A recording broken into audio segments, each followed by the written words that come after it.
So let me give you a major key. Wagwan people, it's your boy Mo, and here is the first episode of what I'm going to call Keys to the Game. I'm going to give you the major keys, word to DJ Khaled, about big things that happen in the NBA. And last night was game 1 of the NBA Finals, and the LA Lakers completely and utterly destroyed the Miami Heat. Now I know AD put up huge numbers, LeBron James put up huge numbers, but what jumped out to me was how well the role players played. In the stretch of the game where LeBron James was resting, the Lakers actually went on a 21-9 run that sparked them building up that huge lead. KCP, Danny Green, Alex Caruso all hit double digits, and Rondo and other guys like Markieff Morris made huge contributions as well. I'm going to explain to you why they were able to do this and why they had so much more success than the Miami Heat role players. The reason why they were so good was because of a concept called gravity. No, I'm not talking about that awful movie set in outer space, and I'm not talking about something on a Kyrie Irving flat earth vibe. I'm talking about the impact that LeBron James and Anthony Davis have simply by being on the court. Gravity is the ability to pull defenders to certain parts on the court. Now, different players have different levels of gravity. For example, Stephen Curry, when he has the ball on his hands outside the three-point line, he has a high level of gravity because, like the gravitational pull of a planet, all the defenders on the opposition team are drawn towards him because they're so worried about him scoring. The same way, Ben Simmons, when he's on the three-point line, has absolutely no gravity because none of the defenders are worried about him scoring from there, so they're not being pulled in. I'm going to share with you some examples of the gravity that LeBron James and Anthony Davis possess and how the Lakers were able to harness that to get their role players going and to coast to an easy victory to set the tone for this series. Before I do that, make sure you hit the subscribe button because that would really help this channel, and I'm trying to build more content for you guys. So if you're a real one, hit that subscribe button right now before we jump into the game footage. In this first play, Rajon Rondo has the ball. Anthony Davis comes to set a screen, but he dives down. And for some reason, the Miami Heat decide to try and double Rajon Rondo. With Rajon Rondo being one of the best passers in the game, you know he can pass his way out of that trap. Duncan Robinson is left in a very awkward position. The golden rule in basketball is to never help from one pass away, meaning don't leave a shooter open when he's only one pass away from catching it. But right here, he's got Anthony Davis rolling towards the basket, so he knows if he doesn't step inside and help, Anthony Davis can easily get a layup. So he has to be dragged away by the gravity of Anthony Davis, away from the corner where the three-point shooter is, and then when Rondo makes the pass to the corner, he's scrambling back to close out and KCP knocks it down. On this next play, Jimmy Butler is guarding Anthony Davis on the post. Jay Crowder comes to help because we all know that one-on-one Anthony Davis will score easily over Jimmy Butler. And then look at the other two defenders that are around. They're both fixated on Anthony Davis. Rajon Rondo does a great job of cutting to the basket, drawing another defender away. That leaves the defense scrambling as Kuzma catches the ball at the top, drives towards the hoop and finds KCP once again in that same corner for another three. On this play here, Rajon Rondo sets a screen for LeBron James. Neither Derrick Jones Jr. or Tyler Herro is really capable of guarding the King, so they both miscommunicate, try and both guard him, which leaves the defense susceptible to being outnumbered. Now, two defenders are on LeBron, leading the other players to have a 4-on-3 advantage over the Miami Heat defense, and Rondo moves the ball nicely, which ends up in a bucket.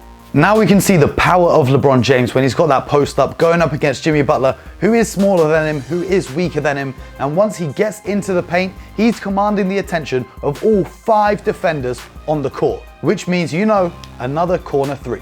It is worth noting that the corner 3 is the easiest shot in NBA basketball. The ball has to travel the least amount of distance compared to all other three-point shots. So if you're a role player trying to get into rhythm, this is the perfect kind of shot to get yourself started for the night.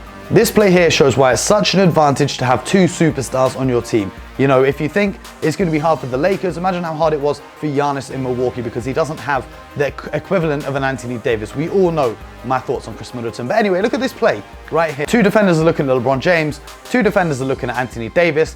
That leaves Duncan Robinson to try and cover all of the other Laker players. But you know, he's looking at what's going on with LeBron as well. Now this leads to Tyler Herro trying to close out to the shooter that LeBron dishes it to. Alex Caruso can see the defender closing out hard, knows he's off balance, simply takes it to the rack for the easy 2 points. Right now, Anthony Davis has the ball on the block, and there are 4 defenders stood there watching him. Old man Iggy is no match for Anthony Davis, so Jay Crowder comes across to help. they're double teaming him. Every defender on the court is looking at Anthony Davis at this point, meaning the shooters are wide open. They're going to get the ball, the defenders are going to close out hard, and it's going to be another bucket for the Lakers. LeBron James is such a great scorer and such a great passer. The Miami Heat are trying to double team him and trap him when he's got the ball in his hands during a pick and roll. So Alex Caruso sets the screen here. You see two defenders focusing on LeBron James. Now Alex Caruso is right in the middle of the floor, wide open. He can catch the pass from LeBron and shoot the floater or take it straight to the hoop. And Kelly Olynyk is really left in a dilemma. He now has to leave his shooter, who's one pass away, as we mentioned earlier, to come across and try and help on Alex Caruso, or at least deter LeBron James from passing to him, which he does. But once again, you guessed it, it results in a bucket for the Lakers. Caruso does a great job of knowing which spots to be in on the court, when to drive, when to cut, and when to spot up. And you can see here, the Miami Heat are in a dilemma. No one wants to be guarding LeBron one-on-one on the block. So there's a miscommunication between Jones Jr. and Kelly Olynyk. Neither of them want to be left alone on an island with LeBron James. But at the same time, they don't want to leave Alex Caruso open. So they're slow to get out to Caruso. Caruso simply gives the ball back to LeBron. Kelly Olynyk comes to double on LeBron James, because otherwise he's just going to back down Derrick Jones Jr. and get another easy bucket. And as you guessed it, Alex Caruso, he makes the right read. He drives to the hoop, he finishes, and the Lakers finish off the Miami Heat. And so that's why LeBron James and Anthony Davis really unlock the potential of all the role players around them. That's why you hear a lot of people say LeBron James makes his teammates better, because you can see the effect he has every second that he's on the court. For the Miami Heat, as great as Bam Adebayo has been throughout the playoffs so far, and as great of a leader that Jimmy Butler is, neither of these guys nor anyone else on the Miami Heat possess this level of gravity. We're seeing two top 5 guys in the NBA on the same team for the LA Lakers, and that is an absolute nightmare. When we look at the teams that the Heat have beaten, you know, Tatum and Brown, they're elite young players. Kemba Walker, he was struggling with injury and not playing his best basketball, so they didn't really have to face anyone on the level of these two guys. Same with the Milwaukee Bucks. There was Giannis, an MVP, but there was no second option that caused so many problems in the same way that Anthony Davis does. So this is a challenge that Erik Spoelstra has not yet seen in the playoffs so far for this Miami Heat team. I'm going to be interested to see what he pulls out of his bag for game 2, because quite simply rushing to double team on LeBron and AD is not going to work, because both of these guys are so skilled that if you go to double them, they're going to move the ball and the Lakers will find the open shot. And if you want to play them single coverage, well, that's barbecue chicken, as we say, because LeBron James, Anthony Davis with a one-on-one defender, as great of a defensive team the Miami Heat are, you know, it's LeBron James and it's Anthony Davis. Let's be honest. Iguodala's old. Jay Crowder's a solid defender, but you know, LeBron James ain't getting stopped by him. Same with Jimmy Butler. He's now picked up 2 twisted ankles in game 1. He's going to be missing a little step. He's not going to be up for it like he was before. Bam Adebayo really struggling now with a shoulder injury. We don't even know if he's going to play for game 2 or the rest of the series.